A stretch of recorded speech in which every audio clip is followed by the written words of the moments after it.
தாவேகா தலைவர் விஜய் தமிழ்நாட்டோட சிஎம்மாக பொறுப்பேற்ற பிறகு இங்கே ஒரு நரேட்டிவ் செட் ஆகிட்டே இருக்குது. அது என்ன அப்படின்னா, பாஜக கூட்டணியில் தேசிய ஜனநாயக கூட்டணியில் திமுக இணையும். தமிழ்நாட்டை பொறுத்த வரைக்கும் திமுக தலைமையிலான கூட்டணியை பாஜக ஏற்கக்கூடிய சூழ்நிலை உருவாகும். அதற்கான முன்னோட்டமாக பாஜக கொண்டு வரக்கூடிய இந்த டீலிமிட்டேஷன், அப்புறம் ஒரே நாடு ஒரே எலெக்ஷன், இந்த 2 மசோதாக்களுக்கும் திமுக நேரடியாகவோ இல்லை மறைமுகமாகவோ சப்போர்ட் பண்ணக்கூடிய வாய்ப்பு இருக்குது அப்படிங்கிற ஒரு நரேட்டிவ் செட் பண்ணிகிட்டே இருக்காங்க. இது எந்த அளவுக்கு பாசிபிள், இது நடக்குமா?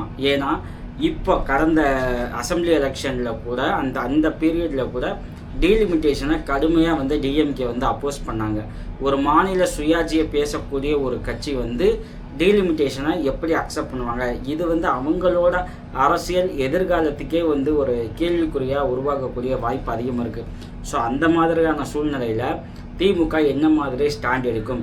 திமுக நேரடியாக சப்போர்ட் பண்ணாதுங்க. ஒருவேளை வெளிநடப்பு செஞ்சு இன்டைரக்டாக சப்போர்ட் பண்ணால் கூட அது பிஜேபிக்கு யூஸ்ஃபுல் தானே. ஸோ திமுக அந்த மாதிரியான காரியங்களை கூட செய்யக்கூடிய வாய்ப்பு இருக்குது அப்படிங்கிற குற்றச்சாட்டை தாவேகா உள்ளிட்ட கட்சிகள் இப்போ வச்சுட்டு இருக்காங்க. ஸோ இது பாசிபிளா இல்லையா அப்படிங்கிறத டேட்டாவோட இந்த வீடியோவில் பார்க்க போகிறோம். வெல்கம் டு அன்காஸ் தமிழ். நான் உங்கள் எம்எஸ்பி.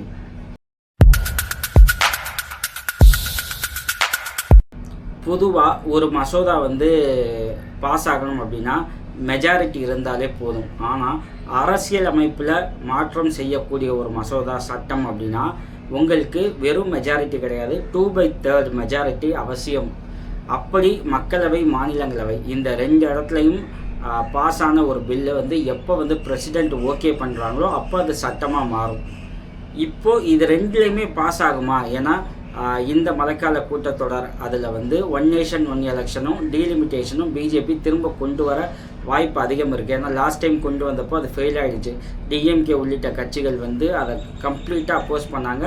அதோட மெயின் மோட்டோ என்னென்னா டிஎம்கே தான் இந்தியாவில் இருக்க பல மாநில கட்சிகளை ஒருங்கிணைத்து இதை அப்போஸ் பண்ண வச்சாங்க.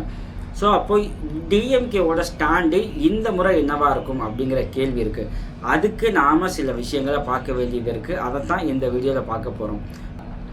இப்போ நீங்கள் மக்களவை எடுத்துக்கோங்க. மக்களவையில் மொத்த எண்ணிக்கை 540. இதில் 2/3 360. ஓகேங்களா? இப்போது என்டிஏ இன்க்ளூடிங் பிஜேபியோட கூட்டணி இவங்களோட ஆதரவு மட்டும் எவ்வளோ இருக்குன்னா 341 இருக்குது. ஓகேங்களா? ஆனால் எவ்வளவு வேணும்? 360 வேணும். அப்படி இருந்துச்சு அப்படின்னா மட்டும்தான் அந்த மசோதாவால் என்டிஏ கூட்டணியால் பாஸ் பண்ண முடியும். ஒருவேளை மக்களவையில் திமுகவோட ஸ்ட்ரென்த், நான் நல்லா கவனிங்க, திமுக கூட்டணி கட்சிகளான விசிகா, காங்கிரஸ் இதெல்லாம் நான் சேர்க்கலை. ஏன்னா அவங்க திமுக கூட்டணியிலேருந்து வின் பண்ணாங்க. அவங்க என்ன ஸ்டாண்ட் எடுப்பாங்க அப்படின்னு நான் இங்கே பேசலாம். திமுக உதயசூரியன் சின்னத்தில் மட்டும் நின்று வெற்றி பெற்ற எம்பிக்களோட எண்ணிக்கை 22 மக்களவையில். ஸோ அவங்களோட ஸ்டாண்ட் என்ன அப்படின்னு பார்க்கணும்.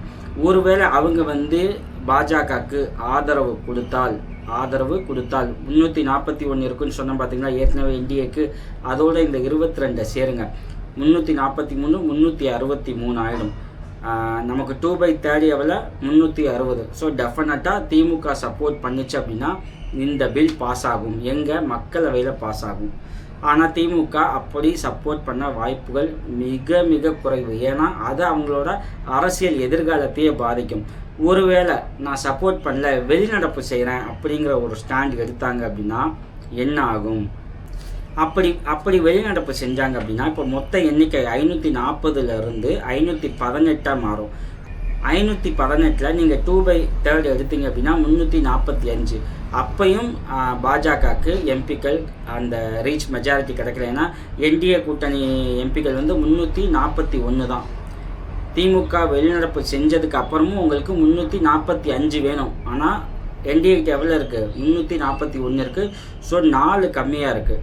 ஸோ திமுக இங்கே வெளிநடப்பு செஞ்சாலும் பிஜேபியால் இந்த மசோதாவை பாஸ் பண்ண முடியாது. வேறு என்ன பாசிபிள் இருக்குது அப்படின்னா, அகிலேஷ் யாதவோட சமாஜ்வாதி பார்ட்டி அவங்க நினச்சா பாசிபிள் இருக்குது. ஏன்னா அகிலேஷ் யாதவோட சமாஜ்வாதி பார்ட்டிக்கிட்ட 37 எம்பிக்கள் இருக்காங்க. இவங்க சப்போர்ட் பண்ணால் திமுக ஆதரவே தேவையில்லை, இந்த பில்லை பாஸ் பண்ண முடியும். ஆனால் சமாஜ்வாதியோட ஸ்டாண்டு லாஸ்ட் டைம் என்ன பண்ணியிருக்காங்கன்னா இந்த டீலிமிட்டேஷனை கம்ப்ளீட்டாக அப்போஸ் பண்ணியிருக்காங்க. ஸோ அவங்க இந்த முறை என்ன ஸ்டாண்ட் எடுப்பாங்க அப்படிங்கிறதும் ஒரு கேள்விக்குறி இருக்குது. ஒருவேளை சமாஜ்வாடி பார்ட்டி சப்போர்ட் பண்ணிச்சு அப்படின்னா அவங்களுக்கு திமுக ஆதரவு தேவையே கிடையாது. அவங்க அப்போஸ் பண்ணாங்க அப்படின்னா மக்களவையில் இந்த பில்லை பாஸ் பண்ண முடியாது. ஏன்னா திமுக வெளிநடப்பு செஞ்சாலும் 4 எம்பிக்களோட தேவை இருக்குது, ஷார்ட்டேஜ் இருக்குது. ஸோ அது வேறு ஏதாச்சும் பார்ட்டி இல்லை வேறு யாராச்சும் மாற்றி ஓட் பண்ணியிருக்காங்க அப்படிங்கிற ஒரு பொசிஷன் வந்துச்சு அப்படின்னா மக்களவையில் பாஸ் ஆக வாய்ப்பு இருக்குது. ஸோ மக்களவை சொல்லியாச்சு. இப்போ மாநிலங்களவை வருவோம். ஓகே, மாநிலங்களவையில் மொத்த எம்பிக்களோட எண்ணிக்கை 245. இதில் 2/3 எடுத்திங்க அப்படின்னா 164. திரிணாமுல் காங்கிரஸ் எம்பிக்கள் வந்து ரிசைன் பண்ணியிருக்காங்க, 4 பேர் ரிசைன் பண்ணிட்டாங்க. ஸோ இப்போ 2/3 வந்து உங்களுக்கு 160 தான். இதில் பிஜேபிக்கு மட்டுமே 117 இருக்குது. என்டிஏன்னு எடுத்திங்க அப்படின்னா 152 இருக்குது. ஆனால் 2/3 எவ்வளோ வேணும்? 160 வேணும். என்டிஏக்கு எவ்வளோ இருக்குது? 152 இருக்குது. ஸோ 8 எம்பிக்கள் ஷார்ட்டேஜ் இருக்காங்க.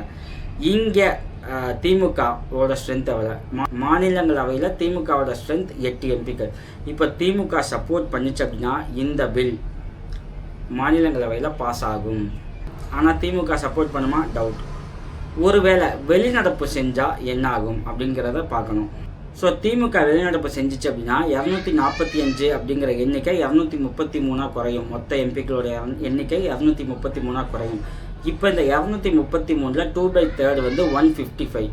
உங்ககிட்ட என்டிஏ எம்பிக்களோட எண்ணிக்கை எவ்வளோ இருக்குது? 151 இருக்குது. 4 எம்பிக்கள் இந்த இடத்துல ஷார்ட்டேஜ் இருக்காங்க. இங்கே திமுக வெளிநடப்பு செஞ்சாலும் அவங்களுக்கு வந்து அந்த ஷார்ட்டேஜ் இருக்குது. அப்போ என்ன பண்ணலாம்? வேறு யார் சப்போர்ட் பண்ணுவாங்க அப்படின்னா உங்களுக்கு மாநிலங்களவைன்னு வந்துட்டிங்க அப்படின்னா சரத்பவார் தேசியவாத காங்கிரஸ் அணி அங்கே ஒரு எம்பி இருக்காங்க. அவங்க மசோதாவை படிச்சுட்டு எனக்கு சாட்டிஸ்ஃபைனா நான் சப்போர்ட் பண்ணுவேன்னு சொல்லியிருக்காங்க. ஒருவேளை அவங்க சப்போர்ட் பண்ணாங்கன்னா ஏற்கனவே என்டிஏல 152 இருக்காங்களா, இவங்க ஒன்று சேர்த்தா கூட 153 வந்துடும். 2 எம்பிக்கள் வந்து கம்மியாக இருக்காங்க. ஸோ மாநிலங்களவையிலையும் அவ்வளோ ஈஸியாக வந்து இந்த மசோதாவை பாஸ் பண்ணக்கூடிய ஸ்டேஜ் இல்லை. இப்போது இங்கே தெளிவாக சொல்லியாச்சு, திமுக சப்போர்ட் பண்ண வாய்ப்புகள் மிக மிக குறைவு. சப்போர்ட் பண்ணிச்சு அப்படின்னா இந்த மசோதா பாஸ் ஆகும், மக்களவையிலையும் பாஸ் ஆகும், மாநிலங்களவையிலையும் பாஸ் ஆகும்.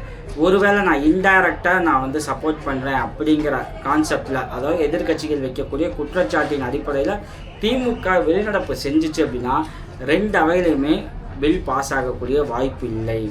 அப்போ திமுக வெளிநடப்பு செய்கிறதுல எந்த யூஸும் கிடையாது. ஸோ ஒருவேளை வெளிநடப்பு செஞ்சிச்சு அப்படின்னா வேறு கட்சிகள் ஆதரவு கொடுத்தால் இந்த பில் பாஸ் ஆகக்கூடிய வாய்ப்பு இருக்குது. ஸோ அதற்கான முன்னேற்பாடுகளும் பிஜேபி இங்கே செஞ்சுக்கிட்டே இருக்காங்க. ஏன்னா இப்போ வெஸ்ட் பெங்காலில் பிஜேபி வந்து ரூலிங் கவர்மெண்ட், டெஃபினட்டாக அங்கே வந்து சில எம்பிக்களோட பீரியட் முடியும், டைம் பீரியட்.